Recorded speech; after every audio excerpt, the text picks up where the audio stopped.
Hello and welcome to San Jose, California.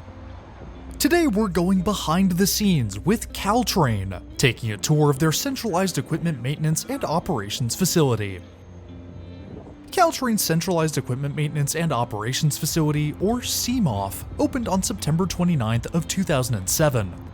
The $140 million maintenance facility covers 22 acres and sits on the site of a former Southern Pacific yard. The facility includes a 58,800 square foot central control building and workshop, a 3,000 square foot water treatment facility, a train wash, and track for countless trains to be stored and maintained. We'll start off our tour in the central workshop.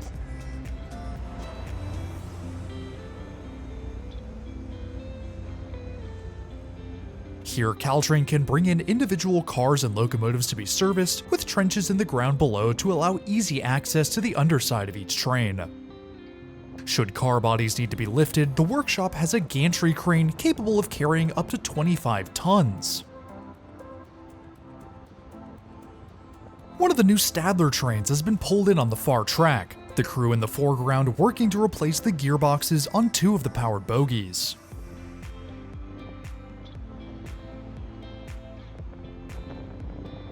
At the rear of the workshop are two sets of elevated workspaces, allowing maintenance crews to access the top of locomotives and coaches.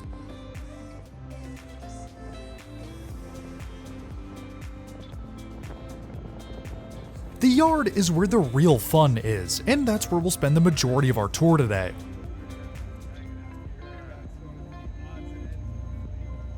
Scattered across the CEMOF are a number of different pieces of rolling stock from multiple generations of Caltrain's operations. Old F40PHs and gallery cars, MP36s and Bombardier coaches, and brand new Stadler Kiss EMUs are mixed throughout the 22-acre site.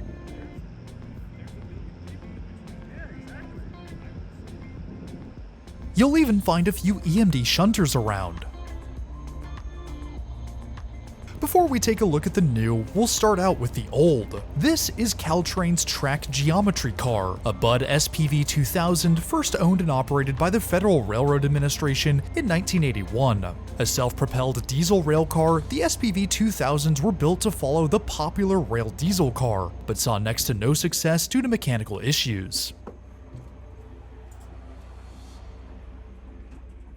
The interior layout is anything but normal for a diesel rail car.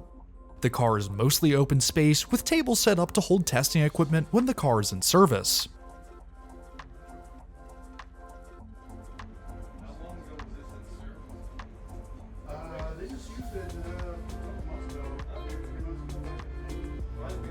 The center partition remains, housing a smaller work table with toolboxes on the walls, beyond which are two private compartments which have since been gutted.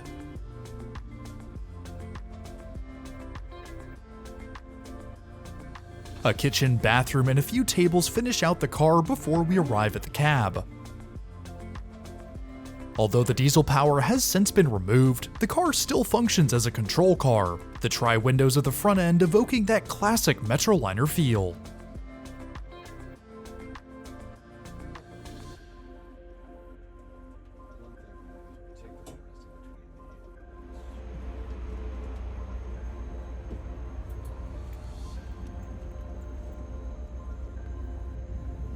Moving to the very opposite end of Caltrain's timescale, it's time to walk through Caltrain's new Stadler Kiss EMUs.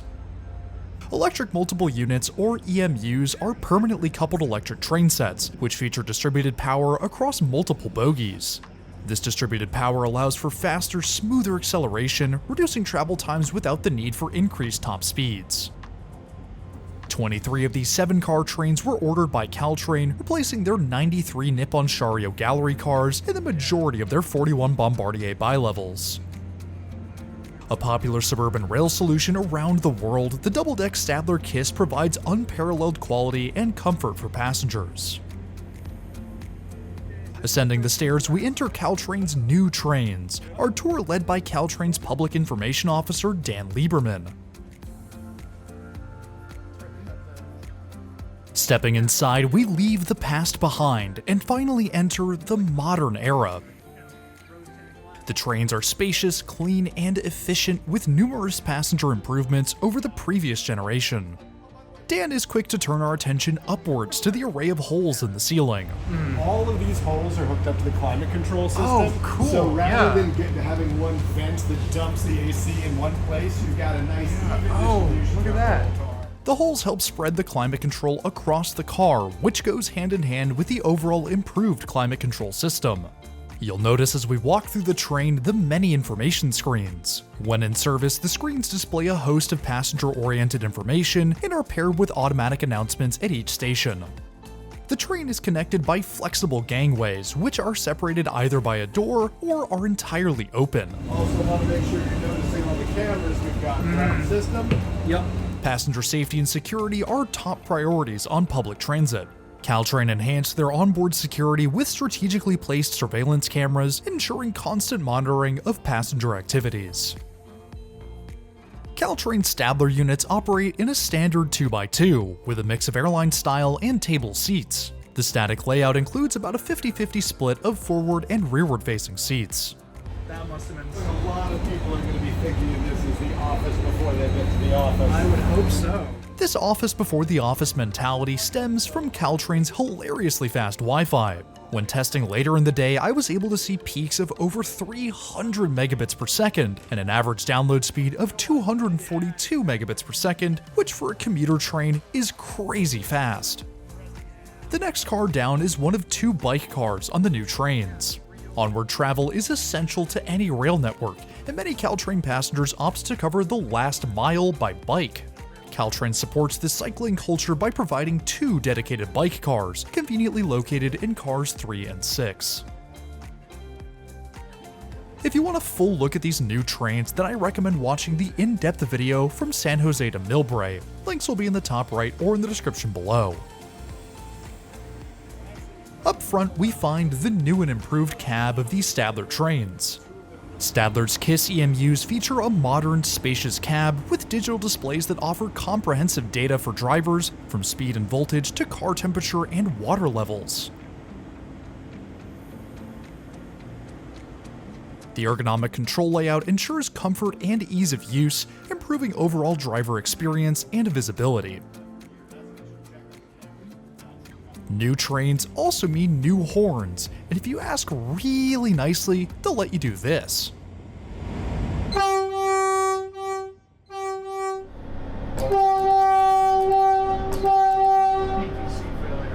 The exteriors of these new trains are incredibly stylish. The new livery was voted on by the general public, and of the 4 options presented, the livery we see today was the resounding winner. The gloss paint gives these trains a sleek finish, indicative of a new era of rail travel for Caltrain. When comparing these trains to Stadler's European counterparts, you may notice the boxier appearance, especially towards the top of the train. This is mainly down to the loading gauge difference between the US and Europe. European trains must be a bit shorter and rounded to fit in smaller tunnels, while here in the US, trains can be a few inches taller and wider at the top. With no locomotive to look at, we have to go underground to see the powertrain of these EMUs. It's easy to tell the powered and non-powered bogies apart, especially from underneath. This lead truck is unpowered, providing mechanical braking only through the 3 massive rotors per axle.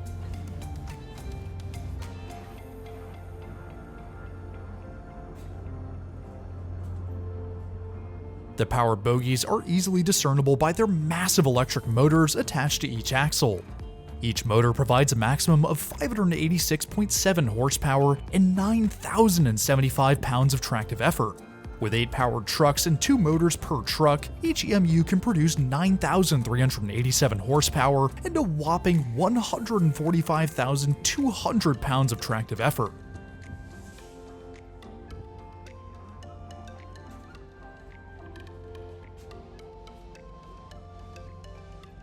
With European trains come European couplers.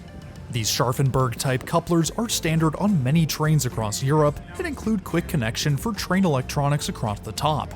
This allows for 2 EMUs to couple and be connected automatically without the need for a crew member to step out of the train. As great as this is, there's almost no need for it here at Caltrain. The shorter platforms of Caltrain's network mean 14-car trains are near impossible, and in the event of an overhead power failure, a diesel locomotive with an American coupler has to be used, which requires the use of a bulky adapter. All of this means the couplers are more of a hindrance than a help, but hey, at least the potential for expansion is available. Electric trains need electric power, which in Caltrain's case comes in the form of 25 kV 60 Hz catenary wires. As of September 21st, all power for the catenary system is being provided by 100% renewable sources thanks to Caltrain's Green Initiative. The Green Initiative is also helped by the EMU's regenerative braking system, capturing the train's kinetic energy and converting it into electrical power. This extra energy is then fed back into the catenary system. Regenerative braking functions down to 3 miles per hour, after which mechanical brakes take over, maximizing energy recovery and minimizing waste, unlike older trains that lose energy as heat. Of course, with a mix of old and new rolling stock throughout the facility, it's not uncommon to see a fantastic juxtaposition of past and future. The gallery cars to one side tell a story of decades past, their steel sides and weathered paint harkening back to the origins of Caltrain. The new trains on the other invite the feelings of modernity and progress, a manifestation of over a decade of development to bring Caltrain to the forefront of commuter rail in the United States. With new trains on the way in, Caltrain's F40s are on the way out. All but 5 of Caltrain's 23 F40PHs were built in 1985 and have served Caltrain faithfully since they entered service 39 years ago.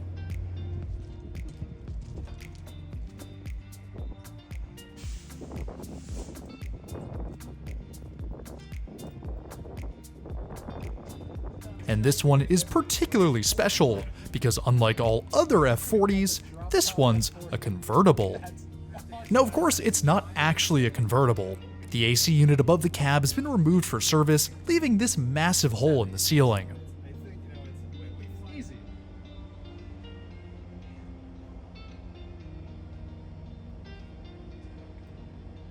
With no passageway to the cars behind, F40s are equipped with toilets in the nose for going on the go. If you're interested in owning an F40-sized piece of Caltrain history, then you're in luck, as they're for sale. Over on Caltrain's recently launched store page, you'll find a listing for the F40PH locomotives. According to Caltrain, they're perfect for your model train set, train-themed diners, ornamental lawn decor or planter box, unconventional bed and breakfast, or just to show up your overly gnomed neighbor's lawn. All jokes aside, Caltrain is actually looking for a buyer and is in the process of gathering bids and information with an expected sale time of October of 2024. Trailing behind the F40s would usually be a set of gallery coaches. Manufactured by Nippon Sharyo in 1985, 86, and 2000, the gallery coaches feature steel car body construction and high passenger floors to meet FRA crashworthiness standards. The gallery cars are known for their passenger galleries on either side of the aisle, allowing for crews on the lower level to keep an eye on both floors. As with the F40s, the cabs are less than stellar. They're cramped, deteriorating, and outdated, plus their visibility is anything but perfect.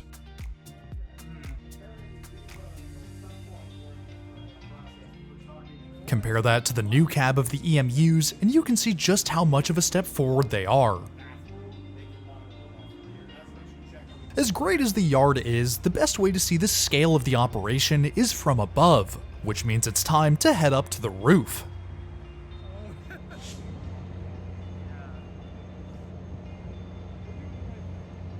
The aerial perspective provides a fantastic view of rolling stock past and present, all 3 generations of Caltrain visible from one location.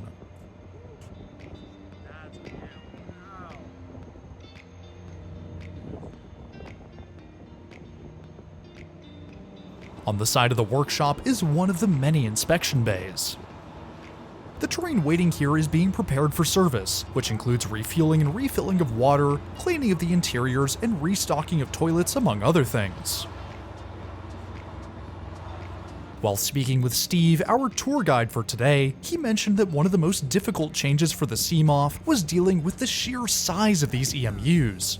With traditional rolling stock, space is only needed for a single car or locomotive, but for EMUs, space needs to be cleared for a 7-car train, an adjustment that's taking some serious getting used to for Caltrain.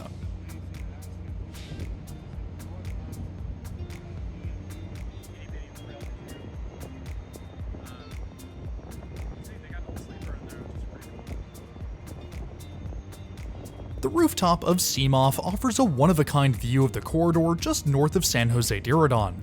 As we sit up above, a northbound Capital Corridor train departs for Sacramento, the ST-44 accelerating as the train clears the curve south of the facility.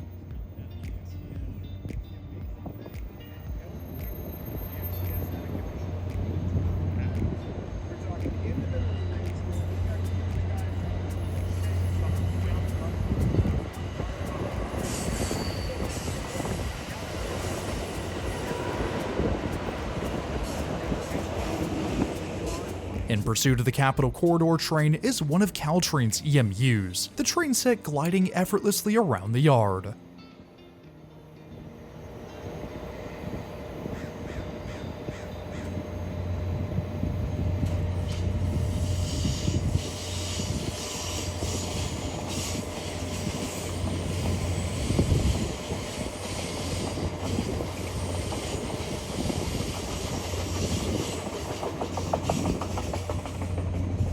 Before we wrap up today's video, I want to give a huge shout out and thank you to Caltrain for letting us get a behind the scenes look at their operations. I especially want to thank Caltrain's Public Information Officer Dan Lieberman for coordinating the tour, and to Caltrain engineer Steve Janshego for leading our tour around the CEMOF. It was amazing getting to poke around the past, present, and future of Caltrain's rolling stock while taking a look at the impressive maintenance facility that keeps the railroad running. Anyways, if you're new around here, I would really appreciate it if you hit that subscribe button down below. It's totally free and it really helps support the channel.